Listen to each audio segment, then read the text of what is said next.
सभी विद्यार्थियों का अभिनंदन है, स्वागत है।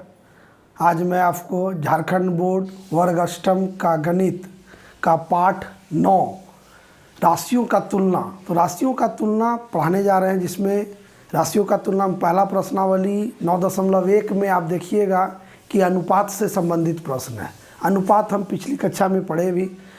अनुपात क्या है, तो दो संख्याओं का जो है अनुपात हम लोग पढ़ेंगे, जैसे कि ए अनुपात बी। तो ए और बी का अनुपात करने का अर्थ है ए और बी में क्या हिस्सेदारी है या क्या संबंध है। जैसे कि 2:3 करने का अर्थ है कि अगर ए के पास 2 भाग है तो बी के पास 3 भाग है। मतलब 1:2 करने का अर्थ है अगर ए के पास 1 भाग है तो बी के पास 2 भाग है, तो दुगुना है। तो ये अनुपात है। तो पहला प्रश्न आप देखिएगा 9.1 में है, निम्न का अनुपात ज्ञात कीजिए। उसका पहला, इसमें 1 नंबर में 4 प्रश्न है। 4 में से पहला है, फुटबॉल खेलने वाले 11 खिलाड़ियों का बैडमिंटन खेलने वाले 4 खिलाड़ियों से अनुपात ज्ञात करना है। तो हम लोग अनुपात इसमें क्या बोला, हम लोग अनुपात बराबर देखेंगे। यहाँ पहले किसको बोला था, फुटबॉल खेलने वाले, उसके बाद है बैडमिंटन। तो अनुपात निकालने के लिए जो पहले राशि बोलेगा उसको ऊपर लिखते हैं, फिर जो बाद में बोला जाता है उसको नीचे। तो यहाँ लिखेंगे फुटबॉल खेलने वाले बटे बैडमिंटन खेलने वाले खिलाड़ियों की संख्या। ठीक है, ये लिखिएगा। तो फुटबॉल खेलने वाला 11 और खिलाड़ी इसका है 4, तो ये हो जाएगा 11:4। दूसरा है 25 मिनट का 30 सेकंड से अनुपात। 1 मिनट में है, दूसरा सेकंड में है। अनुपात हमेशा सामान्य राशियों के बीच निकाली जाती है। या तो आप इसको मिनट में बदल दीजिए, नहीं तो इसको सेकंड में। तो हम लोग जब अनुपात निकालेंगे, अनुपात बराबर लिखेंगे 25 मिनट बटे 30 सेकेंड। तो इसको मिनट को सेकंड में बदलने के लिए 60 से गुना कर दीजिएगा। तो 60 से गुना कर दीजिएगा तो ये 0 0 कट जाएगा, 3 दूनी 6, यानी 25 दूना 50 बटे 1, यानी कि 50:1। ठीक है, तो ये 2 ठो है। तीसरा प्रश्न है 75 पैसा का 2 रुपया से। तीसरा में है 75 पैसा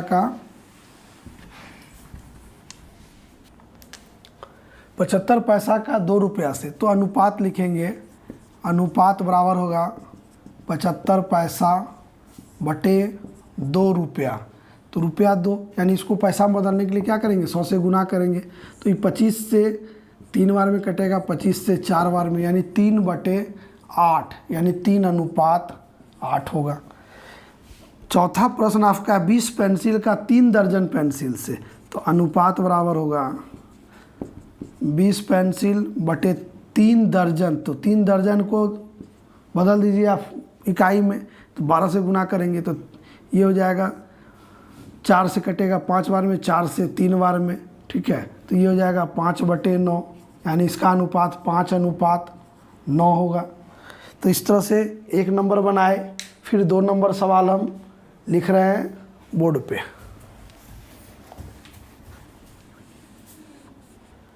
प्रश्न संख्या 2 में कह रहा है, निम्न अनुपातों के प्रत्येक पद को प्रतिशत में बदलिए। हम लोग क्लास 7 में पढ़े थे कि कैसे इस अनुपात को प्रतिशत में बदलते हैं। तो क्या करते हैं, सबसे पहले अनुपात जो दिया रहता है, जैसे पहला प्रश्न है झारखंड के गांव तथा शहरों का जनसंख्या का अनुपात है 4:1। तो हम लोग क्या करते हैं, अनुपात का योग निकालते हैं। अनुपात का योग हो जाएगा 4 + 1 यानी कि 5। अब निकालेंगे गांव की जनसंख्या का प्रतिशत। तो गांव की जनसंख्या का प्रतिशत बराबर हो जाएगा गांव का अनुपात बटे गांव का जनसंख्या जो अनुपात है वो बटे योग गुना 100। तो ये 20 से कट जाएगा, तो 80% होगा। अब इसके बाद है शहर, इसलिए शहरों में जनसंख्या का प्रतिशत बराबर हो जाएगा शहर में जो जनसंख्या था उसका अनुपात बटे कुल अनुपात गुना 100, यानी कि ये हो जाएगा 20%, ऐसे निकालेंगे। इसी तरह से दूसरा है, एक आयत की लंबाई तथा चौड़ाई का अनुपात है 3:2, तो अनुपात का योग निकालिए। अनुपात का योग यानी 3 जोड़ 2 यानी 5। अब निकालेंगे क्या, लंबाई का प्रतिशत, तो इसलिए लंबाई की प्रतिशत बराबर हो जाएगा लंबाई का अनुपात बटे कुल अनुपात गुना 100, इसको 20 बार में, तो ये हो जाएगा 60%। इसी तरह चौड़ाई का प्रतिशत बटे हो जाएगा चौड़ाई का अनुपात बटे कुल अनुपात गुना 100, ये हो जाएगा 40%। बहुत आसान है। इसको बनाने के लिए हम लोग 7 में बनाए थे, बहुत बढ़िया से हम समझाए भी थे 7 वाला बुक में, तो आप उसको देख सकते हैं, बना भी सकते हैं इस तरह से। 3 नंबर, फिर इसका 3 नंबर भी है एक ठो। 3 नंबर में, गणित की परीक्षा में पास करने वाले तथा फेल करने वाले संख्याओं का अनुपात 7:3 है। तो पास तथा फेल में, पास अनुपात फेल दिया हुआ है, करने वाले छात्र 7:3, तो आप अनुपात का योग निकालिए। अनुपात का योग बराबर हो जाएगा 7 जोड़ 3 यानी कि 10। इसलिए पास करने वाले का प्रतिशत बराबर पास करने वाले छात्रों का अनुपात यहाँ 7 है बटे योग जो है 10 है गुना 100, इस 10 कट जाएगा, तो यानी 70% हो जाएगा पास करने वाले का अनुपात। तो अब फेल करने वाले का प्रतिशत इस तरह से लिखिएगा। फेल करने वाले का अनुपात यहाँ 3 है, 3 लीजिए बटे 10 लीजिए गुना 100 लीजिए, कट जाएगा, तो 30% हो जाएगा। ठीक है। अब प्रश्न नंबर 3 नंबर प्रश्न है, 50 आमों का समूह में 60% आम बिल्कुल पके हुए हैं। बिना पके हुए आमों की संख्या ज्ञात कीजिए।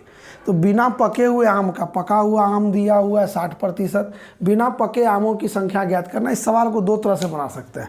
एक तो कि 50 आम में 60% पका हुआ आम का संख्या निकाल लीजिए, पका हुआ आम का संख्या निकाल के कुल आम में घटा दिए तो बिना पका हुआ आम मिल जाएगा। दूसरा तरीका है, प्रतिशत 60 दिया हुआ है तो कुल प्रतिशत 100 होता है, उसमें बिना पके हुए आम का प्रतिशत पहले ज्ञात कीजिए और फिर कुल आम से उसका संख्या निकाल लीजिए।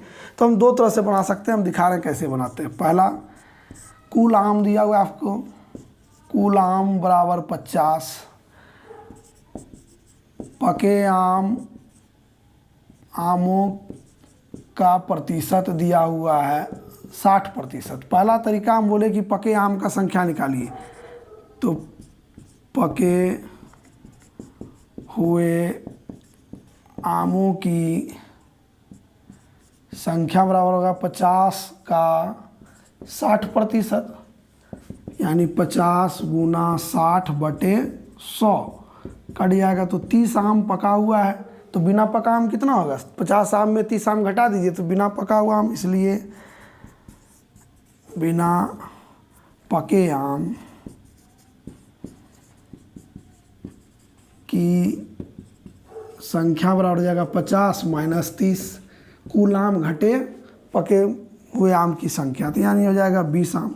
एक तरीका तो ये था। दूसरा हम बोले कि हम ये नहीं निकाल के, हम क्या निकाले, पके हुए आम का प्रतिशत दिया हुआ है 60, तो यहाँ के बाद हम चले जाए बिना पके आम का प्रतिशत निकालने। बिना पके आम का प्रतिशत बराबर कुल प्रतिशत 100 घटा 60%, यानी हो गया ये 40%। अब ये जब बिना पके आम का प्रतिशत 40 है तो बिना पके आम की संख्या भी निकल जाएगा, इसलिए बिना पके आम की संख्या बराबर हो जाएगा 50 का 40%। 50 का 40% क्योंकि कुल आम हमारे पास 50 था और 40% आम बिना पका हुआ है, तो 50 का 40% आप निकालिएगा तो ये आएगा 20 आम। तो हम इसको दो तरह से बना सकते हैं इस सवाल को। एक तो तरीका ये हुआ कि हम पके हुए आम की संख्या निकाल लें, फिर बिना पके आम की संख्या निकालें घटा के। दूसरा तरीका बिना पके आम का प्रतिशत निकाल लीजिए, फिर बिना पके आम की संख्या निकाल लीजिए। जैसे आप समझिए वैसे बनाइए। हम दोनों तरीका बता दिए। देखते रहिए मेरे चैनल को ध्यान से, खूब अच्छी तरह से मन लगा के पढ़िए। धन्यवाद।